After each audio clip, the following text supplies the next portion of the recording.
Em 23 de outubro de 1940, nascia em Três Corações, interior de Minas Gerais, Edson Arantes do Nascimento. A paixão pela bola veio logo cedo. Muito cedo também, ele foi descoberto pelo Santos Futebol Clube, aos 15 anos de idade, em 1955.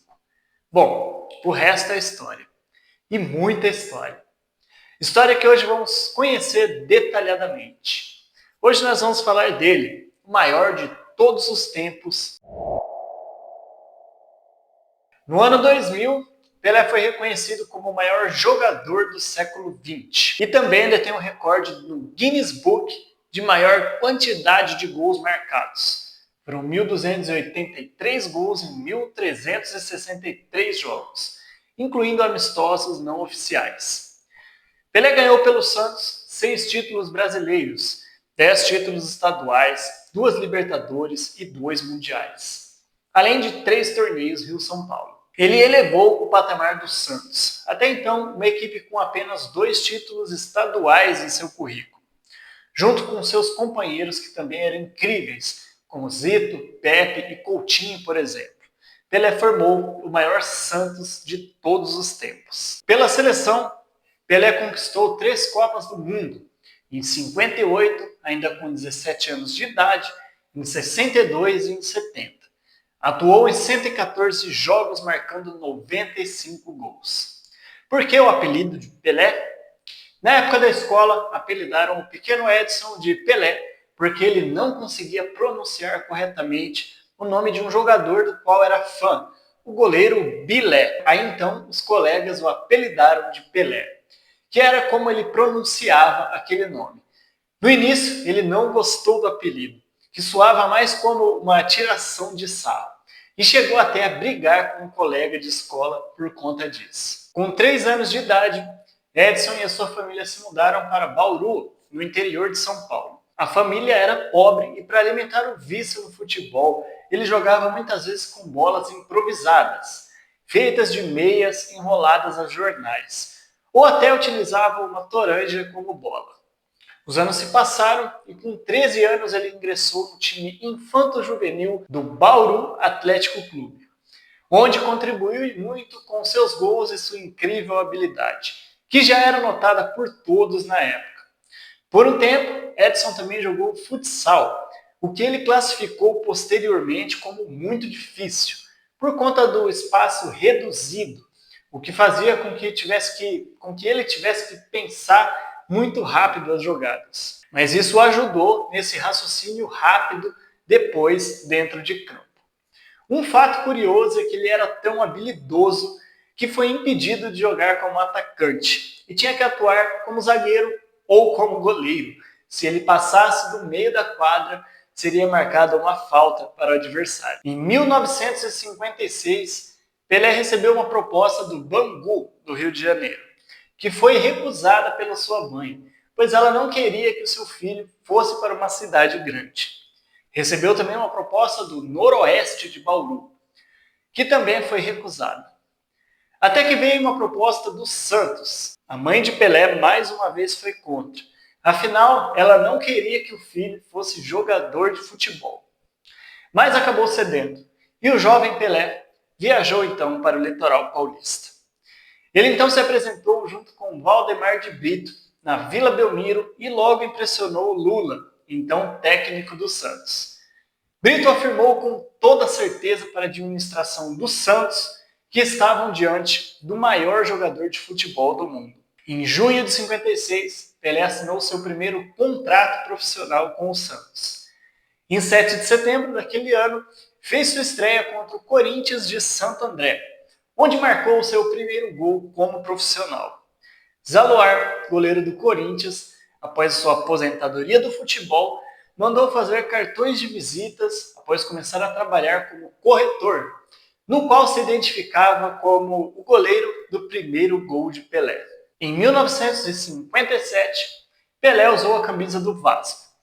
Isso porque Santos e Vasco formaram um combinado para disputar o Torneio Internacional do Morumbi, um torneio organizado pelo São Paulo para arrecadar fundos para a construção do seu estádio. Como o torneio seria disputado no estádio do Maracanã, optou-se por utilizar o uniforme do Vasco.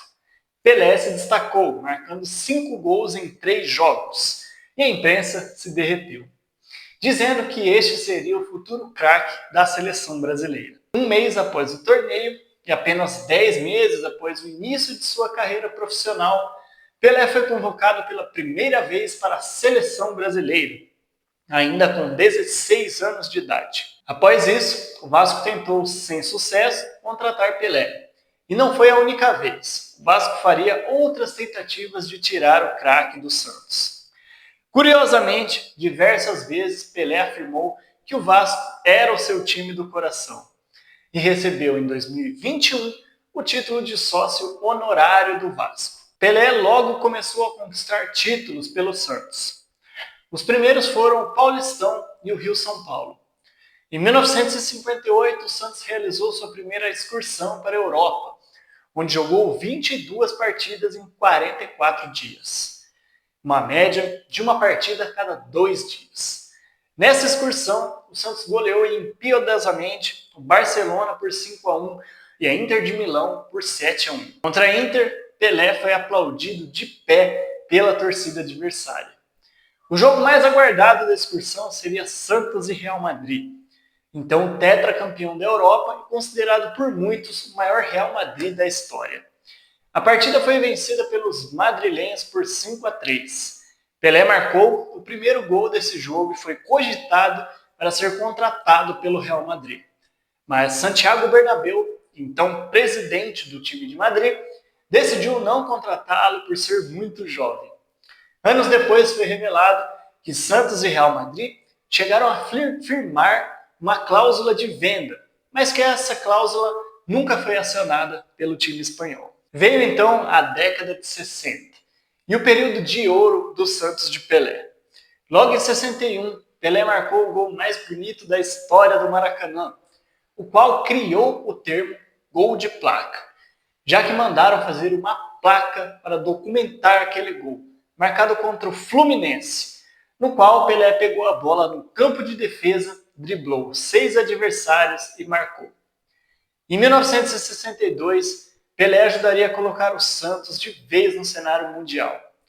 Lembrando que a seleção brasileira já era bicampeã mundial em 58 e 62, sendo que em 62 Pelé pouco jogou por conta de uma lesão. E o grande craque daquela Copa foi Garrincha. Vencendo o Peñarol na final, o Santos se sagrou campeão da Libertadores pela primeira vez.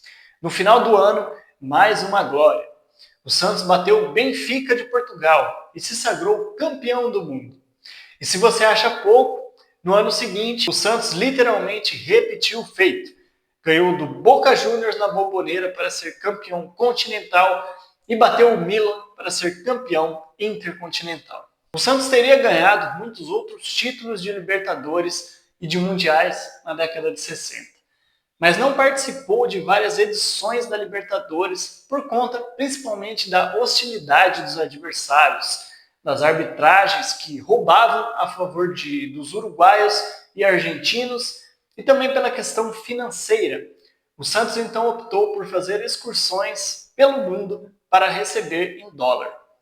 Após ganhar 6 títulos brasileiros na década de 60, a década de 70 chegou. E um Pelé já com idade um pouco mais avançada conseguiu auxiliar o Santos em mais uma conquista de Paulistão, de 73, contra a Portuguesa. No ano seguinte, Pelé anunciou sua aposentadoria de clubes brasileiros, ao fim da sua 19ª temporada com a camisa do Santos. Porém, no ano de 74, Pelé revisou suas finanças e percebeu que estava em dificuldades financeiras. Dentre as opções que tinha para ganhar dinheiro, o rei concluiu que o futebol era o que ele sabia fazer de melhor e decidiu retomar a sua carreira, porém fora do país. O destino escolhido foi o New York Cosmos, em um contrato de 5 milhões de dólares por 3 anos, o que iria resolver os problemas financeiros de Pelé. Mesmo com idade já avançada, Pelé auxiliou o clube estadunidense a conquistar o título nacional dos Estados Unidos em 1977, seu último ano como jogador de futebol. E este foi o único troféu que o rei conquistou na terra do tio Sam. A sua partida de despedida do futebol não poderia ser outra. Um confronto entre Cosmos e Santos, no dia 1º de outubro de 1977. A partida foi vencida pelo Cosmos por 2-1. No primeiro tempo, Pelé vestiu a camisa do Cosmos e na etapa complementar, o manto santista, como forma de agradecimento ao clube que o projetou para futebol quando ele tinha apenas 15 anos de idade. Ao final da partida, Pelé foi aclamado pelos mais de 75 mil espectadores no estádio. Em seu discurso final, pediu para que todos repetissem a palavra Love 3 vezes. Pelé se despediu dos gramados, tendo marcado inacreditáveis 1.283 gols. Conquistado 3 Copas do Mundo, 2 Libertadores, 2 Mundiais de Clubes, 6 títulos brasileiros, 1 título estadunidense, entre outros inúmeros troféus. Voltando aos dias atuais, a Copa de 2018 foi a primeira em que Pelé não participou, nem como jogador, nem como comentarista ou embaixador.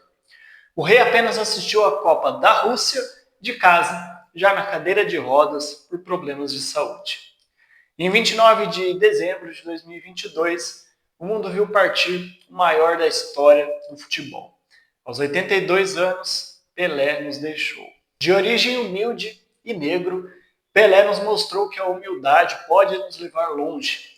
E é claro, com muito trabalho duro, podemos alcançar os nossos sonhos. Em várias ocasiões, Pelé apelou para discursos de amor e que a gente olhasse melhor para as crianças e também para os idosos. Quem conviveu com o rei afirma que ele era um ser humano com um coração incrível. Ele serve de inspiração para muitos que sonham em ser jogadores de futebol.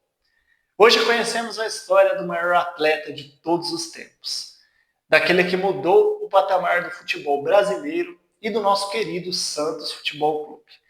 Seremos eternamente gratos a tudo que Pelé fez pelo Santos e também pela seleção brasileira. E eu espero que vocês tenham gostado do vídeo. Se você gostou, deixa o joinha e também se inscreva para mais vídeos legais como este. Um forte abraço a todos e até o próximo vídeo.